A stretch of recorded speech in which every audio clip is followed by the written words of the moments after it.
लोग मेरा दिल ये पुकारे आजा पर या किसी नाच गाने पर या किसी गेंद बल्ले वाले या वाले की वीडियो पर या फिर स्टेज पर प्रोटोकॉल के मजे लूट रहे हैं। ये इतना तफरीकी निजाम क्यों है? इसके पीछे क्या क्या मुहर्रकात हैं और कौन कौन इस तफरीकी निजाम की वजह से पैदा होने वाली बर्बादी का जिम्मेदार है? ये इस मैंगो इशू को लाजमी कवर करेंगे। उसमें से रिजवान रजी साहब यानी अपने रजी दादा ने इस पर एक वीलॉग अपलोड कर दिया है। गेंद बल्ले वालों का बजट देखें तो 15 बिलियन साल। क्योंकि ये रिसर्च वर्क है, कोई मतंजन की देख नहीं है जो 1 घंटे में बनकर तैयार हो जाए और अगले 15 मिनट में मेहमानों के पेट में प्रवेश कर जाए। खिलाड़ियों की तरह कौमी हीरो भी तो नहीं है जो इन्हें बेश बहा स्पॉन्सर मैसर हो।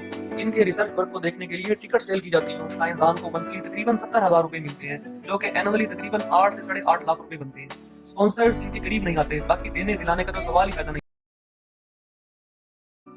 अभी पिछले हफ्ते मैंने एक स्टोरी कवर की जिसमें कार्टन पर इंटरनेशनल लेवल की रिसर्च करने वाले पाकिस्तान के वाहिद इदारे यानी पाकिस्तान सेंट्रल कार्टन कमेटी की तबाही और उस इदारे के बेहतरीन साइंटिस्ट की बदहाली का अहवाल बयान किया।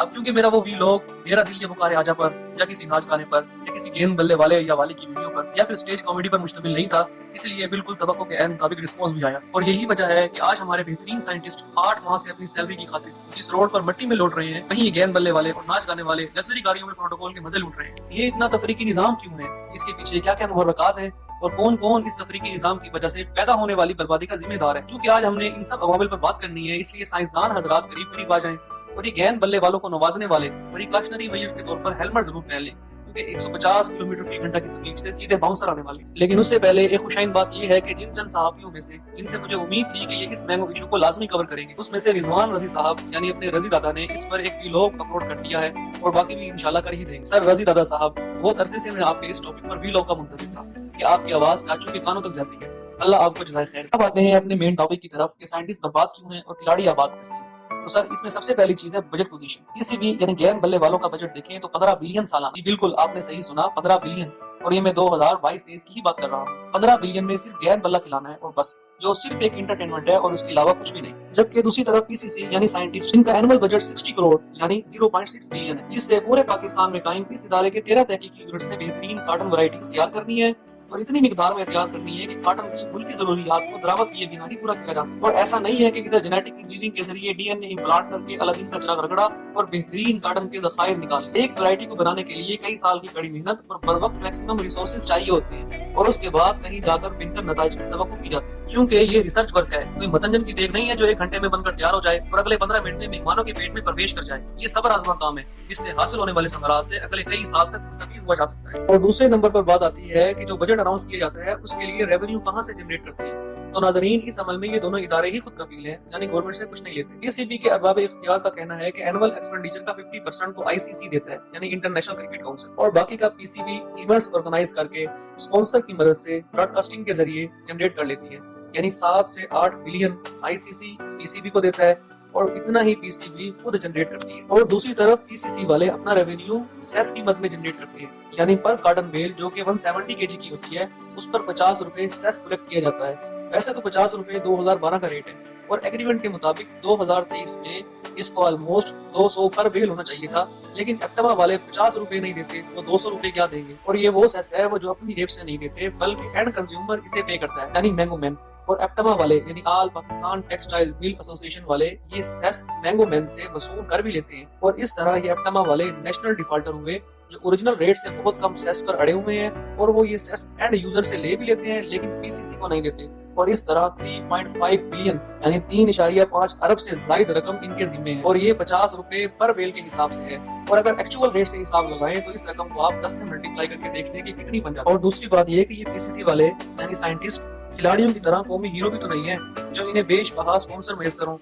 इनके रिसर्च वर्क को देखने के लिए टिकट सेल की जाती हो या लोग उनको सपोर्ट करने के लिए घरों में टीवी के सामने बैठ के इनको चेयर अप करते हो या फिर अपने हल्का अहबाब में इन पर तबसरे करते हो कि मेरे ब्रीडिंग वाले सुल्तान ने ये किया, मेरे साइटो वाले कलंदर ने ये किया, मेरे एंटो वाले किंग ने ये किया। ऐसा कुछ नहीं है साहब, ये सब के सब मैंगो मैन है और इनका वर्क भी मैंगो वर्क है और इनके इशू भी मैंगो इशूज ही हैं। इसके बाद अगर बात करें सैलरीज की और दूसरे बेनिफिट्स की तो पीसीबी वाले गेंद बल्ले वालों को एनुअल 2 से 3 करोड़ रुपए देते हैं। उसके अलावा स्पॉन्सर्स इनको बहुत कुछ इनायत कर देते हैं और अगर पीएसएल जैसे इवेंट में ये अपना खेल पेश करें तो इतना ही वहां से मिल जाता है। यानी अगर देखा जाए तो गेंद बल्ले वाला एक खिलाड़ी साल में 5 से 6 करोड़ रुपए कमा लेता है और नेशनल हीरो होने की वजह से इनके न्यू बिजनेस स्टार्ट होते ही हाई रैंक्स में चले जाते हैं। जबकि पीसीसी में एक साइंसदान को मंथली तकरीबन 70,000 रुपए मिलते हैं, जो कि एनुअली तकरीबन 8 से 8.5 लाख रुपए बनते हैं। स्पॉन्सर्स इनके करीब नहीं आते, बाकी देने दिलाने का तो सवाल ही पैदा नहीं होता।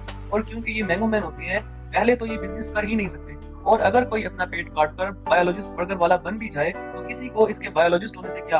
हाँ, अगर ये बायोलॉजिस्ट की बजाय गेंद बल्ले वाला होता तो जरूर बजरूर लोग लाइन में लगकर उसे सपोर्ट करने के लिए पहुंच जाते और दिनों में इसको केएफसी के मुकाबले में ला खड़ा करते। अब अगर एजुकेशनल बैकग्राउंड की बात कर लें तो कोई मैच ही नहीं है।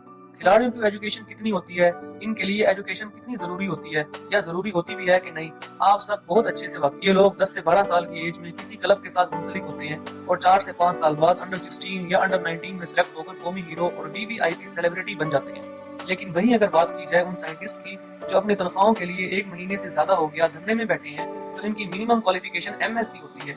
उनमें से बहुत से एमफिल और पीएचडी भी होते हैं। यानी आप अंदाजा करें कि जिस शख्स ने 5 साल की एज से एजुकेशन स्टार्ट की और 27 से 30 साल की एज तक मुसलसल मेहनत के साथ साइंस की किसी एक फील्ड में स्पेशलाइजेशन की और अपने सर और दाढ़ी के बालों में सफेदी लिए अपने हक के पैसे अपनी तनख्वाह के लिए रोड पर बैठा धूल मिट्टी फांक रहा है, लेकिन मजाल है किसी के सर पर कोई जूं भी नहीं है, और उसी रोड पर वो गेंद बल्ले वाले करोड़ों रुपए बैंक अकाउंट में लिए वीवीआईपी प्रोटोकॉल के मजे लूट रहे हैं। अब आखिर में हम आते हैं अपनी आवाम यानी पब्लिक की सोशल इकोनॉमिक अप्रोचेस की तरफ कि वो इन गेंद बल्ले वालों और साइंस के स्टूडेंट को कैसे ट्रीट करते हैं। तो जनाबे मन, मेरे दिल पाकिस्तान, जान जान पाकिस्तान वाले हमवतनों, लोकल लेवल पर एक गेंद बल्ले वाले के छोटे बड़े बेतहाशा टूर्नामेंट करवाए जाते हैं, जिनमें खिलाड़ियों को बाकायदा स्पॉन्सर किया जाता है। खिलाड़ियों को घरों से पिक करके फील्ड में लाया जाता है और फिर वापस घर भी ड्रॉप किया जाता है।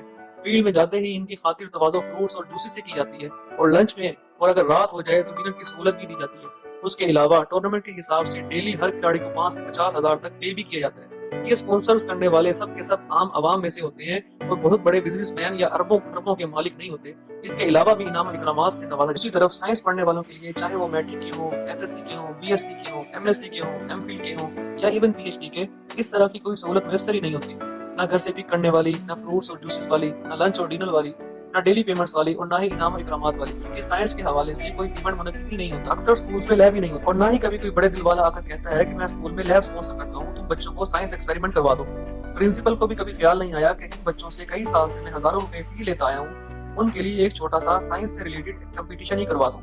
एनुअल फंक्शन में नाच गाना करवाना तो नागुज़ीर है, लेकिन इस बात का कभी किसी तालीम के गुजारे को ख्याल नहीं आया होना कि कम से कम एनुअल फंक्शन के लिए ही सही इन पास आउट होने वाले बच्चों को नाच गाने के साथ कोई साइंस प्रोजेक्ट भी दे दूं जिसे वो एनुअल डे पर प्रेजेंट कर सके। कहने को तो बहुत कुछ है, लेकिन फिलहाल इसी पर इक्तफा करता हूँ। और आखिर में मेरा आप सबसे ये सवाल है कि इस कंपैरिजन में ऊपर से लेकर नीचे तक क्या कोई लम्हा ऐसा आया कि जहां अहमियत गेंद बल्ले की बजाय साइंस यानी मुस्तकबिल को दी गई हो?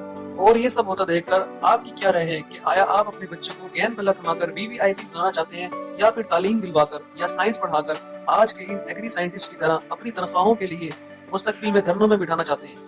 आपकी राय में इस सवाल का जवाब चाहे जितना भी सख्त हो, कमेंट में जरूर दीजिएगा।